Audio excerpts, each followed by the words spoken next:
இலங்கை அதிபர் ராஜபக்சே டெல்லி வருவதற்கு எதிர்ப்பு தெரிவித்து மதிமுக, இந்திய கம்யூனிஸ்ட் மற்றும் பல்வேறு தமிழ் அமைப்பினர் கருப்பு கொடி ஏந்தி ஆர்ப்பாட்டத்தில் ஈடுபட்டனர். சென்னை மயிலாப்பூரில் நடந்த கண்டன ஆர்ப்பாட்டத்தில் மதிமுக பொதுச் செயலர் வைகோ, இந்திய கம்யூனிஸ்ட் மூத்த தலைவர் நல்லக்கண்ணு உள்ளிட்டோருடன் நூற்றுக்கணக்கான கட்சித் தொண்டர்கள் கலந்து கொண்டனர். ராஜபக்சே டெல்லி வருவதை கண்டித்தும் தமிழக எம்பிக்கள் அவரை சந்திப்பதை எதிர்த்தும் கோஷங்கள் எழுப்பப்பட்டன.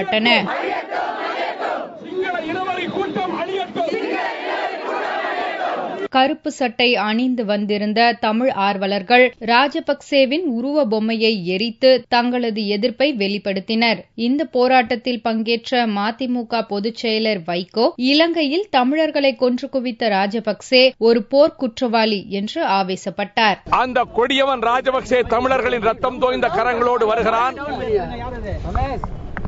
தமிழகத்தின் சட்டமன்றத்தில் யுத்த நிறுத்தம் வேண்டும் என்று ஒருமனதாக நிறைவேற்றப்பட்ட தீர்மானத்தை எள்ளி நகையாடி ஏளனம் செய்து யுத்தத்தை நடத்துவேன், விடுதலை புலிகளை ஒழிப்பேன் என்று டெல்லியிலே கொக்கரித்து விட்டு போன தமிழ் இனத்தினுடைய ஜென்ம பகைவன் தான் ராஜபக்சே. உலகத்தின் பல்வேறு நாடுகள் போர்க்குற்றங்களை விசாரிக்க வேண்டும் ராஜபக்சே மீது என்று குரல் கொடுத்துக் கொண்டிருக்கிற நேரத்தில் அந்த குரலை மழுங்கடிப்பதற்காகவே இந்தியா இந்த அயோக்கியத்தனத்தை செய்திருக்கிறது.